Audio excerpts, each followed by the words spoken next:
Salut, moi c'est Guillaume, ton hôte. Je suis gay et j'ai été très longtemps sexuellement bloqué. Ce podcast, c'est comme un guide. Chaque épisode t'aide à sortir du non-dit, à entendre tes désirs et donne des conseils pratiques pour ta vie sexuelle ou amoureuse. J'essaie de vivre de ce podcast, alors si tu aimes mon contenu, fais un don. Tape bit.ly/comment devenir dans ton navigateur. Tu auras aussi mon Instagram pour voir ma petite tête et les infos pour venir à une rencontre entre auditeurs dans ta ville. Allez, place à ton épisode, bonne écoute.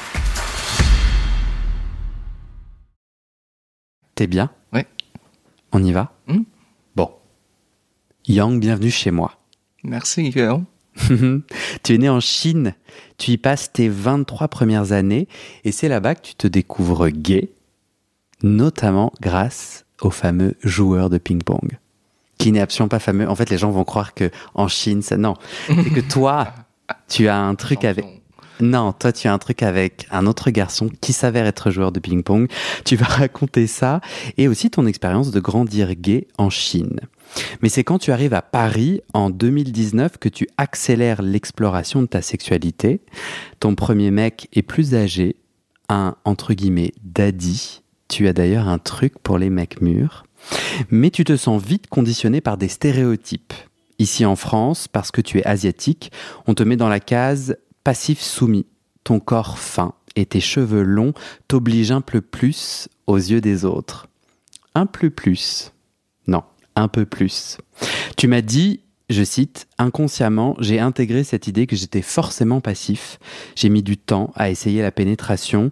Toutes les images dans le porno ou les messages que je reçois sous-entendent que je suis forcément le pénétré. » Mais un jour, grâce à un homme avec qui tu discutes sur le site Gay Romeo, un homme d'ailleurs que tu ne rencontreras jamais, tu te débloques et tu pénètres. Petit moment un peu... Suspense. Un peu suspense. Et ben, ta première fois où tu pénètres un homme, c'est en 2021 à 26 ans. Et c'est à nouveau un daddy que tu pénètres dans son bureau. J'ai très envie que tu racontes.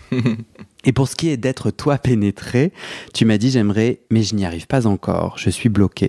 Et enfin, au moment de notre entretien préparatoire, tu t'apprêtais à retourner 40 jours en Chine. Alors maintenant que tu es un peu plus avancé sur ton chemin, tu étais curieux de voir comment ça allait se passer en Chine là-bas. Tu avais bien l'intention d'ouvrir Grindr et d'aller rencontrer des hommes. Alors, traversée du désert façon Christ ou orgie chinoise. Je m'auto-fais rire. Tu vas nous dire. Bravo pour cette intro. Elle te va ? Ouais. Avant qu'on Détaillé, ouais. Ouais, avant qu'on se lance, j'avais envie, en fait, que tu racontes, parce que nous, on s'est rencontrés à un apéro entre auditeurs, ici à Paris. C'était un enregistrement live. Et après, on a resté un peu pour boire, pour échanger. Et c'était comment, cet enregistrement ? Parce qu'en fait, toi, tu m'as dit, je suis super timide et je parlerai pas. Ouais. Et moi, je me souviens qu'à un moment donné, tu as parlé au micro. Ouais, c'est vrai, j'ai parlé une fois. Mais c'était... Je pense que c'était pendant la brise de glace. Genre, tu posais une question en mode... quel est l'épisode qui t'a plu le plus récemment, un truc comme ça. Puis moi, j'ai dit un truc. Mais j'ai pas intervenu pendant l'enregistrement. Mais tu t'es senti à l'aise pendant cette rencontre, ce live ? Oui. Est-ce que tu le conseillerais ? En gros, je te manipule pour qu'on fasse de la pub. Ah, non, je voyais pas du tout ça arriver. En vrai, moi, j'étais trop content. Je trouve ça vachement important de parvenir à créer un espace, enregistré ou non, où toutes les personnalités peuvent se sentir à l'aise. Donc, tu vois, il y a des gens qui prennent très facilement la parole. Moi, j'ai envie que des gens plus timides, plus introvertis, je sais pas comment les dénommer, se sentent quand même bienvenus. Et le fait que toi, tu me dises, tu sais, je viens, mais je dirai rien, et qu'après, je t'entends dire des trucs, moi, j'étais trop content. T'es d'accord, c'était cool ? Ben oui, c'était cool parce que t'es revenu après. Ouais, j'ai déjà été à 2 enregistrements en live. Les gens qui nous écoutent et qui ont envie de venir soit à une rencontre, donc il y en a à Paris, mais il y en a dans d'autres villes. soit à un live, où là, du coup, c'est une rencontre, mais en plus, c'est un cercle de parole enregistré, et ben, il faut aller sur le site du podcast, bit.ly/comment devenir. Tu veux dire un autre truc sur ton expérience pendant Tu me les regardes avec des yeux genre tu n'es pas obligé. T'as rencontré des gens chouettes? Ouais, j'ai eu des discussions intéressantes là-bas. Mais après, et du coup, j'étais quand même content de revoir certaines personnes au deuxième enregistrement où j'étais. Et du coup, je vois que les gens reviennent. C'est, en fait, ça veut dire que c'est un safe space, on est bien là-bas. Et c'est ce que je ressens aussi. C'est pour ça que je pense que je vais continuer à participer, si je peux. T'as eu une petite timidité à dépasser pour venir? Ou pas du tout? Pour venir, ouais. Je dirais ouais, parce qu'au début, je pensais que ça pourrait... Enfin, j'imaginais l'environnement. Je pense que... je suis sûr que ça va être bienveillant. Mais j'avais aussi une petite crainte que j'allais me retrouver tout seul parmi les gens qui me ressemblent. Ouais.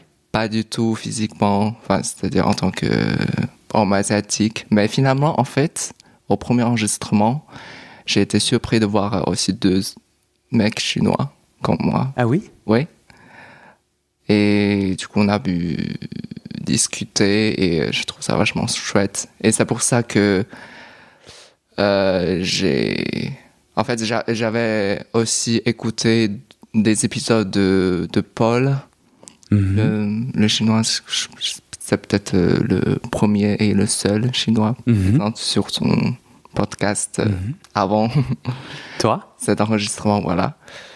Et j'étais déjà vachement surpris et j'ai rencontré la personne là-bas et je pense que du coup c'est vraiment une bonne surprise pour moi de voir que tu couvres assez de gens, comment dire, différents et ça fait plaisir.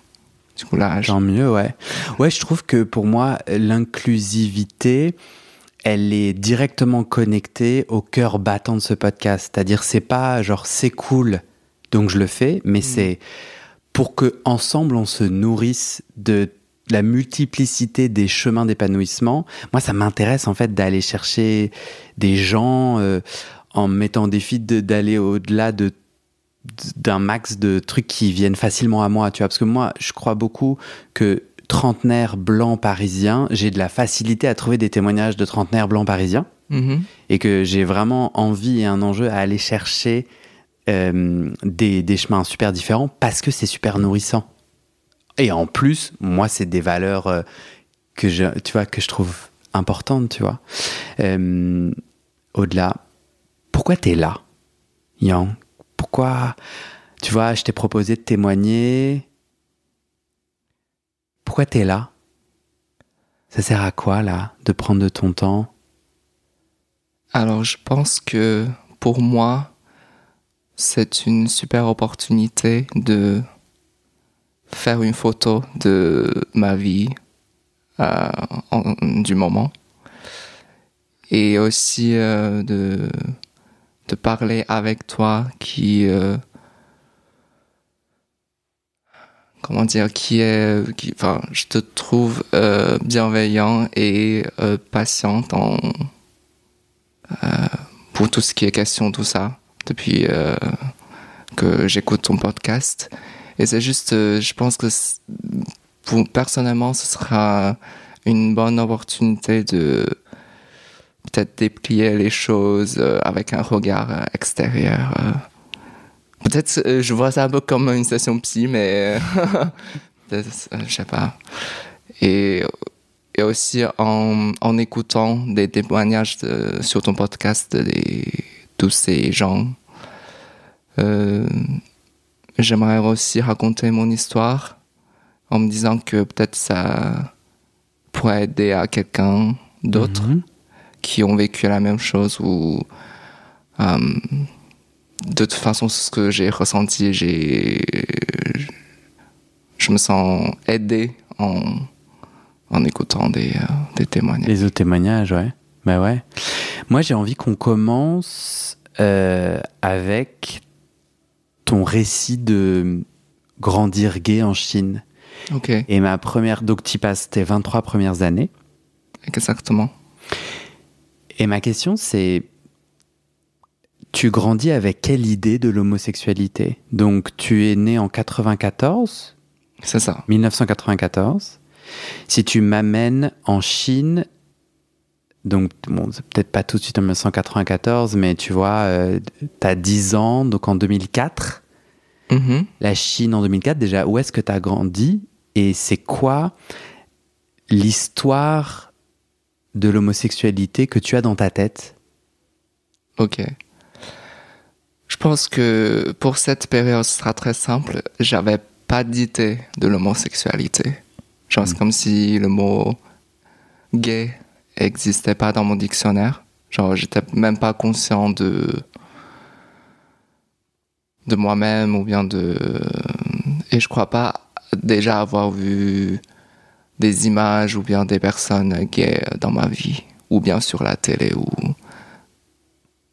avant, enfin, mes 10 ans, c'était vide, je dirais, à cet aspect. Avant tes 10 ans. Ouais. La première fois où tu entends parler d'homosexualité, tu t'en souviendrais?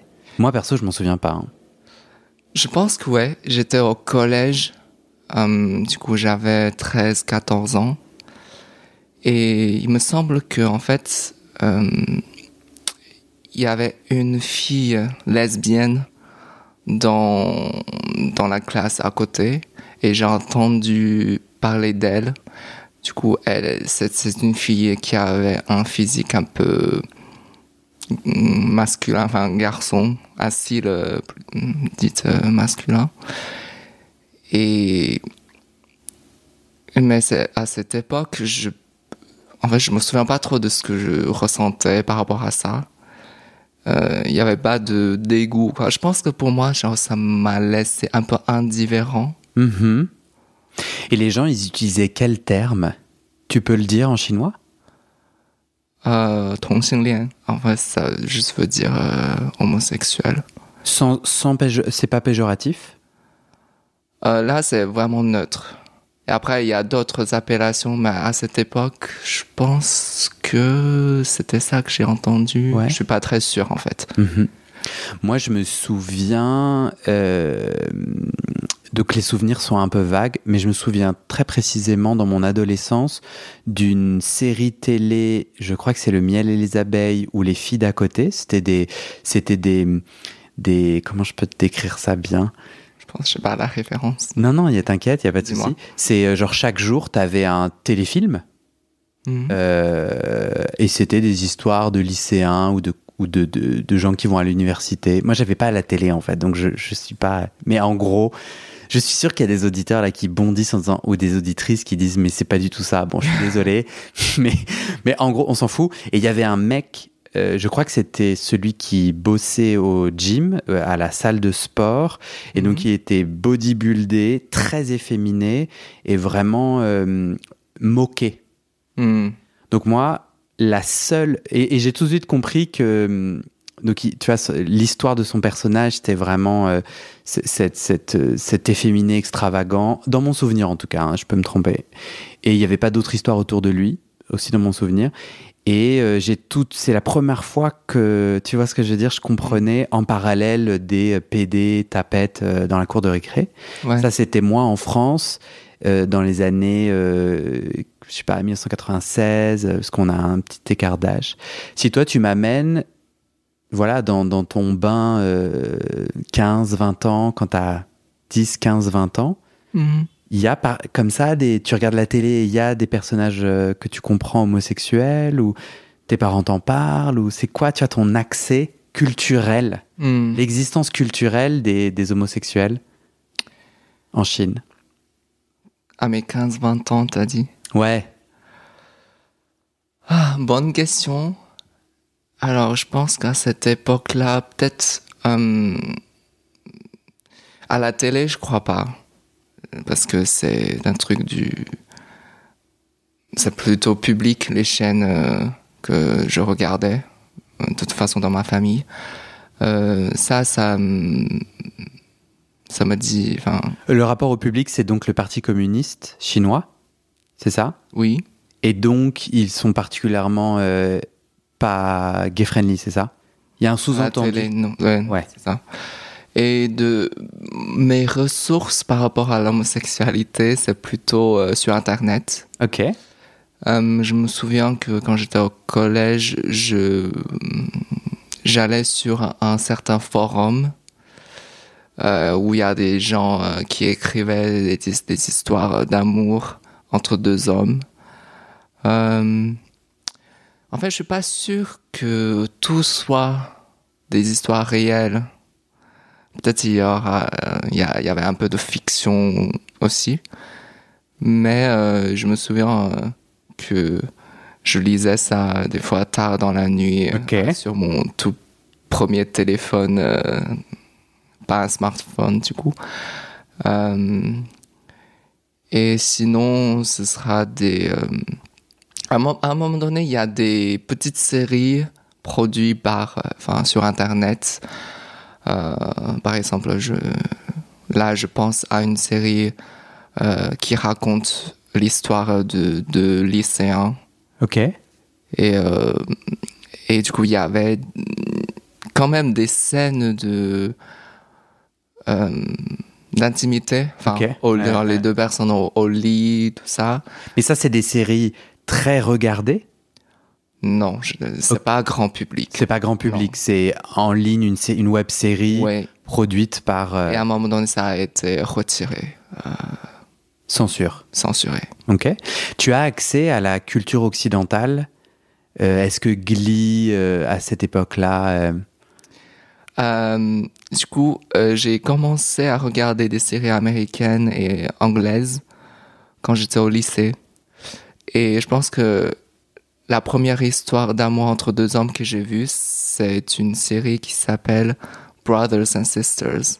Ok.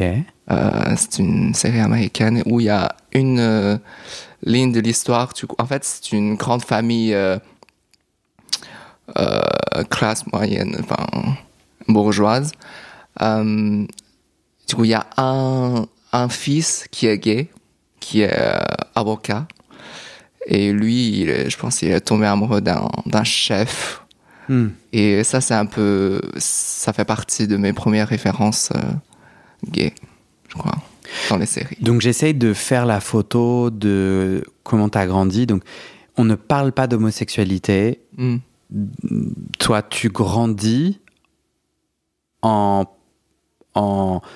sans référence, on est d'accord. Puis petit à petit, t'en trouves, mais c'est plutôt en ligne. Ouais. Et à ce moment-là, tu te dis, donc au collège ou je sais plus, il y a une autre lesbienne, mais c'est tout. Il y aura pas d'autres homosexuels ou. Dans mon entourage. Ouais. Si, en fait, j'ai quand même un pote gay. Ok. Qui reste assez proche même aujourd'hui, de mon lycée du coup. Mais je pense que je me suis vraiment rendu compte de son homosexualité plutôt vers la fin. Genre, j'avais une petite idée, mais même à cette époque-là, je me disais pas que moi j'étais gay ou quoi. C'est juste après le lycée pour nous, c'était vraiment très chargé, avec tous les devoirs à faire et tout. Du coup, je pensais pas trop à tout ce qui est l'amour ou bien au sexe. Fallait bosser, quoi. C'est ça.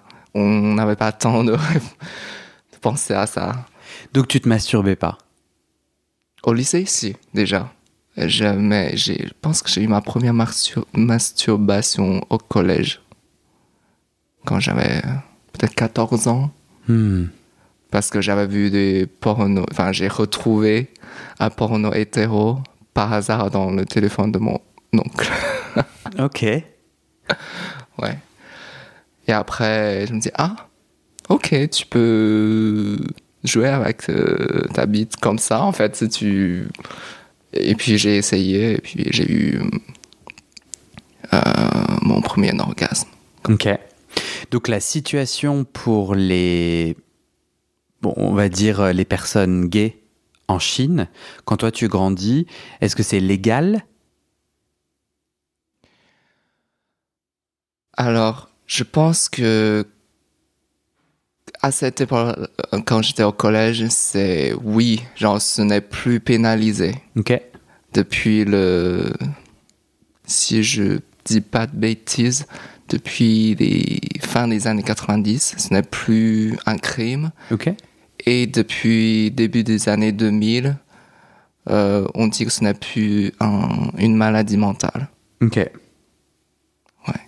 Mais après, ça c'est la théorie, mais quand même, dans la société, bien sûr, ça existe quand même des, je sais pas, thérapies de conversion. Ouais, il y en a pas. Ça s'arrête pas. Ouais. Aujourd'hui en Chine. Ou à cette, ou je crois même bien. ouais, Mais à l'époque aussi. T'en as entendu parler à l'époque? Non, j'avais pas d'infos. T'avais pas cette info-là. Le joueur de ping-pong, notre mystérieux personnage, il intervient, t'as quel âge à peu près? J'avais entre 13 et 14 ans, justement. Qu'est-ce qui s'est passé?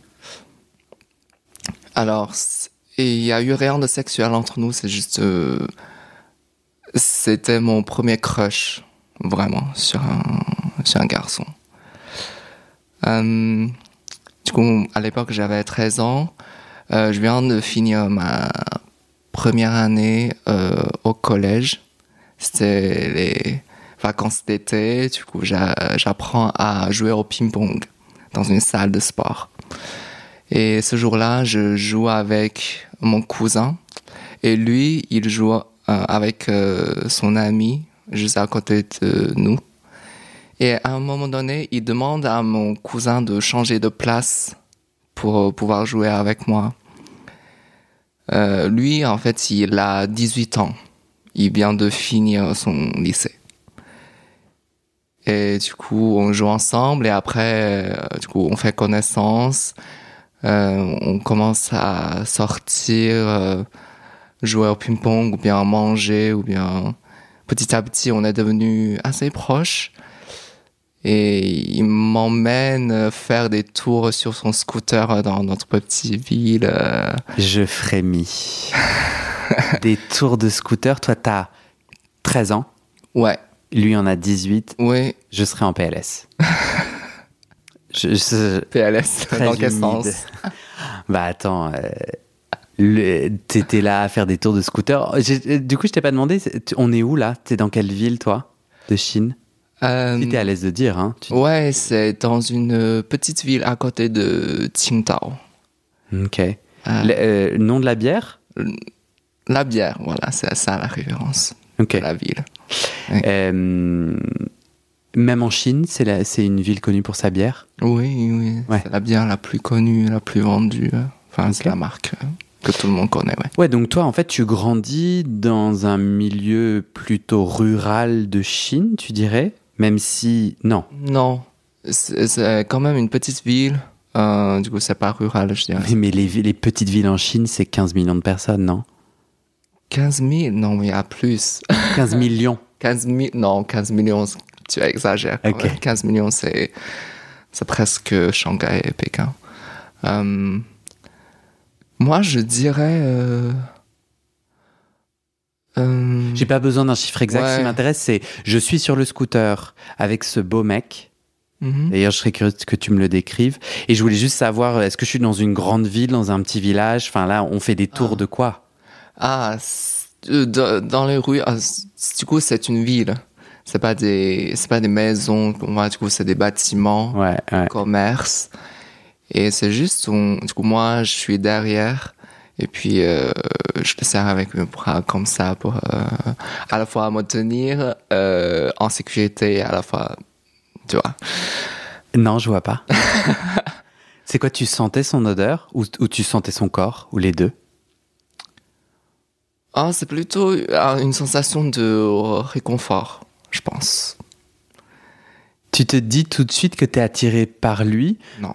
Non, pour toi, tu es pote. Pour toi, non, pardon, pour moi, c'était comme un grand frère à l'époque. C'est juste plusieurs années après, quand j'étais à la fac, en racontant ça à un pote, et puis il m'a dit, mais t'avais carrément un crush sur lui et tout. Je me dis, ah ouais, c'est possible. Mais à l'époque, je me disais pas, genre je me voyais pas genre attiré par un garçon. Pour moi, à l'époque, c'était pas une option. Genre je cherchais des attirances chez les filles, parce qu'à l'époque, les gens commencent à se mettre en couple, même dans la classe. Ouais. Du coup, pour moi, l'amour, c'est vraiment avec une fille, et je cherche la sensation. Genre, je me pose la question, c'est quoi qu'est-ce que ça veut dire être amoureux d'une fille et tout, mais je trouve pas. Ouais, ah c'est beau. Ouais.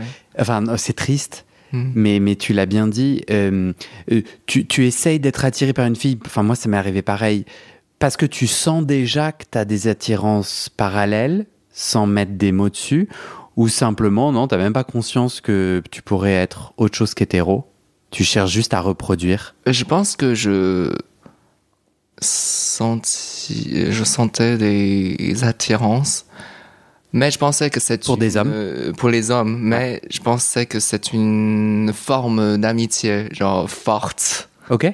Je pense que j'ai eu quand même plusieurs d'expériences, cette attirance comme ça, mais je me réalisais pas que c'était des crushs ou c'était des sentiments plutôt amoureux. Je trouve ça ouf parce que toi et moi, on a grandi à des milliers de kilomètres dans des culture quand même dans des environnements qui sont très différents. Assez quand même, tu vois, de par la langue, de par des histoires, de par enfin nos sociétés sont quand même censées être différentes. J'entends la mondialisation et tout, mais quand même. Ouais. Et en fait, on a reproduit toi et moi exactement la même chose. Ah ouais. Au mot près. C'était quoi la même chose, tu vois, cette envie de tu vois, les autres sont en train de se mettre en couple, l'amour est déjà, tu vois, un sujet prépondérant, une construction sociale où en fait c'est un jeu où il y a des gagnants, des perdants, et puis si toi t'es en couple, t'es quand même assez cool, puis en plus t'es cool, et au-delà d'être cool, genre t'as l'air de vivre un truc que je vois à la télé. L'amour comme vraiment un objectif de vie, ça veut dire que ça, je sais pas, ça te donne de l'estime de toi, puis ça te rend peut-être plus adulte, plus fort, plus mieux, tu vois. Juste une petite question, en France, est-ce que les professeurs interviennent quand tu vois, genre il y a des coups qui se forment dans la classe? J'adore ce que tu vas me dire après pour toi. Alors, je ne saurais pas généraliser en France, tu vois. Moi, de ma petite vie donc à Versailles, qui est une banlieue, qui est en banlieue parisienne et qui est connue pour être très tradie, très religieux. C'était le berceau des Antiguais au moment du passage de la loi mariage pour tous en 2013. Ah ouais. Yay. Là-bas, non. Les profs, en tout cas je n'ai jamais assisté, les profs n'intervenaient pas du tout, mais moi en fait je pouvais me faire insulter de tapette et de pédé, les profs n'ont jamais intervenu. Il y avait vraiment un... Alors est-ce qu'ils ont jamais entendu, jamais compris, que sais-je et tout, en tout cas... Et toi ? Alors je t'ai posé cette question juste pour savoir comment les collégiens ou les lycéens vivaient leur histoire d'amour en France. Parce que chez nous, en fait, à cet âge-là, on est censé bien faire ses études et ne pas penser à se faire des histoires d'amour. Ok. Donc si... Ah, wow. Voilà, du coup, les professeurs, ils vont te parler si ils savent que tu es engagé dans une relation où ça commence à... Tu vois, parce qu'ils ont peur que tu sois distrait, que tu n'es plus concentré sur tes études. C'est plutôt ça. Du coup, en fait, les petits couples qui se forment, ils sont en cachette quand même. Parce que sinon, le prof vient te parler, mais concrètement, vient t'interdire, vient te dire... Ouais, c'est ça. Ou bien ils vont contacter tes parents. Waouh. Ouais. En parlant de parents, tu as fait ton coming out à ta maman. J'ai noté que c'était très émouvant. À quel âge tu as fait ton coming out ? C'était début d'année 2017. Du coup, j'avais bientôt 23 ans. Et à ce moment-là, t'avais déjà passé un moment en France. C'est ça, c'était un échange universitaire. Tu reviens en Chine et tu le dis à ta maman? Le même jour de mon retour.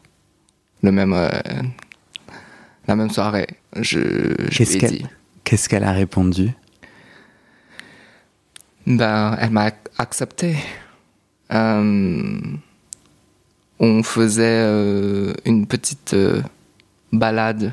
C'était genre à l'extérieur, il y avait encore de la neige par terre. Du coup, à un moment donné, je lui ai dit que maman, je suis pas comme les autres garçons parce que je suis attirée par les garçons, tout ça. Et du coup, elle était très surprise parce que pour elle, elle n'a jamais pensé que j'étais gay. Genre, c'était pas une possibilité pour elle non plus. Et par contre, elle avait déjà des références gays à l'époque. Quand j'étais très petit, elle a vu des histoires racontées à la télé. Chinoise. Qu'il y avait des reportages sur des personnes homosexuelles à la télé.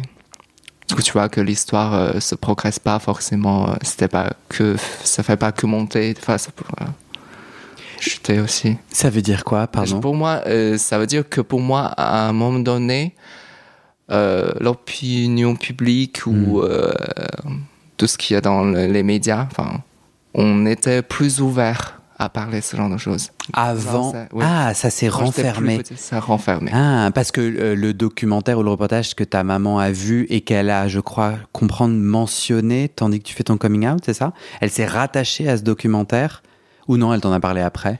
C'était plus après. C'était après. Ouais. C'était pas négatif, c'était pas un documentaire négatif, péjoratif envers les... Non, je pense que c'était une journaliste très connue qui a vraiment allé à la rencontre des personnes homosexuelles et pour vraiment savoir leur vécu et bienveillance, c'était pas du tout pour les caricaturer. Ok, super. Donc ta maman, elle avait aussi ça en tête et donc elle t'a répondu quoi quand tu lui as dit je suis pas comme les autres garçons? Qu'est-ce qu'elle a dit exactement? Je sais plus trop. Mais c'est juste. Mais c'est juste. Elle était très surprise, mais elle était pas du tout défensive ou de sentir elle m'a pas rejeté. Et on a fini par pleurer tous les deux. En se serrant les bras, comme ça. Ouais, c'était beau. C'était... Pourquoi vous pleuriez?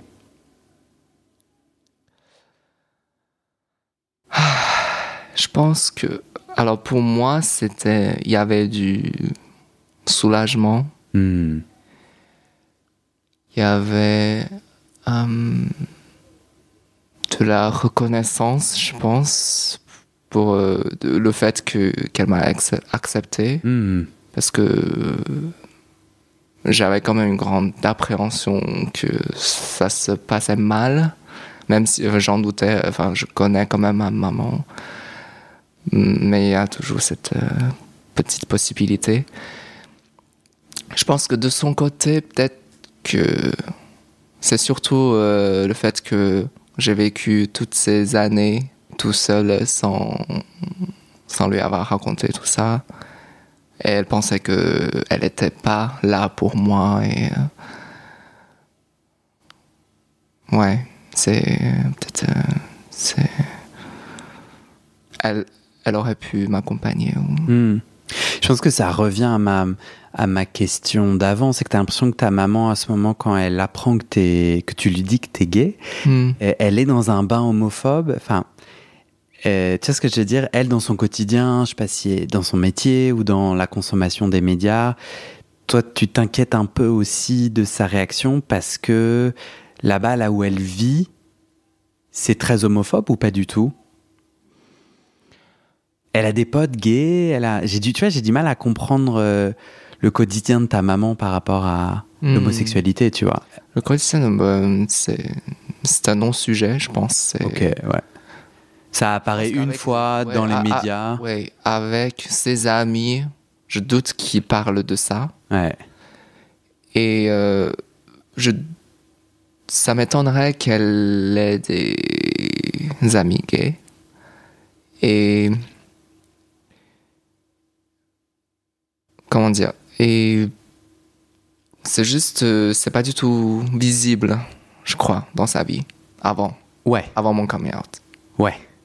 Elle s'attriste que tu aies été très seule pendant tout ce temps-là. Est-ce que tu étais seule? Est-ce que tout ce chemin-là, avant d'arriver en France, tu as pu rejoindre des assos LGBT ou en fait tu étais assez seule? J'ai pas rejoint à des assos LGBT. Pour moi, à l'époque, j'avais même pas du tout pensé à ça. Ça n'existe pas? Si, ça existait. C'est juste, j'avais pas cette fibre en me disant, ouais, je pourrais trouver une communauté, des gens qui partagent mon vécu et avec qui je pourrais échanger. Mais j'avais quand même la chance d'avoir des amis à la fac ou au lycée à qui j'ai fait mon coming out au fur et à mesure. Avant ton échange en France? C'est ça, ouais. Ah ouais. À partir de mes 20 ans. Et là, dans cette université, on est toujours dans la même ville? Non, à Wuhan. Ok. J'ai fait ma licence là-bas. Ok. Grosse ville. Très grosse ville, ouais. Là-bas, dans l'université, t'as une asso gay, LGBT ou gay? Ou des soirées, ou un regroupement, ou... Non. Je pense pas. Mais il y a des garçons gays dans la faculté de mon université. Ils se tiennent la main? Ah non. Ils sont pas visibles? Ils sont pas visibles de cette façon, mais il y en a, je crois, 2 qui étaient ouvertement gays. Dans une université de combien d'étudiants? Plusieurs milliers? Ouais, mais après, je les connais pas tous, donc... Non, bien sûr. Non, mais je crois que tu vois, là, ce que j'essaie de comprendre, c'est en fait... Ouais. En fait, j'ai pas envie de mettre des préjugés que, en fait, ce que moi j'ai vécu en France, c'est la même chose que toi t'as vécu en Chine. Donc, je pose toutes ces questions pour un peu comprendre, toi, tout ton développement et cette première partie de vie, comment ça se passe, qu'est-ce que c'est, ça veut dire quoi, en fait, grandir gay en Chine? Ouais. À quel point c'est invisible ou pas, c'est là où je vais chercher... Ok, je pourrais te raconter un peu plus cette période-là. En fait, du coup, à la fac, moi, j'ai choisi le français comme mes études. Du coup, c'était une licence de français. Du coup, c'était la fac des langues étrangères. Il y a aussi un peu ce cliché où... Enfin, les garçons qui sont doués en langue ou en art ou en tout ça, ils sont probablement gays. En Chine aussi, il y a ça. Ouais. Pareil pareil en France. Et, et déjà, il y a très peu de garçons dans cette faculté des langues. Et parmi les très peu, il y en a des qui étaient gays. Du coup, mais j'osais pas leur parler de ce sujet-là parce que je pense qu'à cette époque-là, j'assumais pas et j'avais pas encore bien fait du travail personnel de toute façon. Mais parce que tu savais que être gay, c'est perdre une valeur sociale. Oui, c'est dangereux, quoi. Mal vu. Et ouais, c'est ça. Je me sentais pas en en sécurité. En revanche, là, à l'université, il y a des hétéros qui sortent ensemble, ils peuvent se tenir la main, il y a des amourettes, Tout à fait. il y a des teufs. Ouais, Ouais. c'est ça. Ok. Ça te va si on passe à la suite? Est-ce que tu as envie de rajouter une bafouille sur... En gros, pour moi, l'épisode prochain, j'ai envie de te poser la question sur ton arrivée en France et comment ta sexualité, tu te mets à l'explorer, qu'est-ce que tu découvres. Ouais. Il y a toute cette partie de... ah tiens, non, je suis intéressé. Parce que il y a cette partie de... En France, puisque je suis vu comme asiatique, je suis forcément passif. Donc j'ai envie qu'on parle de ça. Et avant qu'on close ce chapitre de grandir gay en Chine. En Chine, est-ce que pareil, toi, tu as vécu cette attribution de rôle? Si tu es comme ça, alors tu es plus passif? Genre, est-ce que, en gros, il y a des... Je vais aller répéter ma question, Ouais, si tu as compris. J'ai compris ta question. Alors, donc, comme chez nous, par rapport à la France, on a plutôt une société assez homogène sur le plan, enfin, avec tout ce qui est couleur de peau, j'entends par ça. Donc, il n'y avait pas de question de... Ok, je suis asiatique, je suis différent des autres, du coup, je suis pareil, un peu pareil que les autres, des autres. Du coup, là, il y a une distinction de rôle plutôt par rapport à... Ça pourrait être tes cheveux courts, ils sont courts ou longs, ou bien est-ce que tu es musclé, ou bien est-ce que t'as des airs efféminés, ou bien... Donc les mêmes codes qu'en France. Les mêmes. Il y avait juste pas trop cet aspect couleur de peau. Bien entendu, bah oui, puisque... Oui, maintenant il y a plus de gens internationaux, mais quand même, proportionnellement parlant, c'est pas du tout la même chose. Ouais. Oui, mais tu peux... Enfin, je sais pas, mais je pense que tu vis pas de racisme anti-asiatique en Chine. Non. Enfin, en tout cas, Ok, mais c'est marrant, les mêmes codes de la masculinité. Si tu avais déjà les cheveux longs à l'époque? Non. Ok. Si t'as les cheveux longs, donc t'es plus... C'est marrant, cette internationalisation des clichés, quoi. En fait, c'est intéressant, tu vois. Je sais pas, on aurait pu inventer... Enfin, les différentes sociétés, les différents peuples pourraient... Bon, en fait, non, tous pareils. Différents stéréotypes. Ouais, les stéréotypes sont les mêmes. Ok, merci. Rendez-vous à l'épisode suivant. Ça te va? Ouais. Ça me va très bien. Top.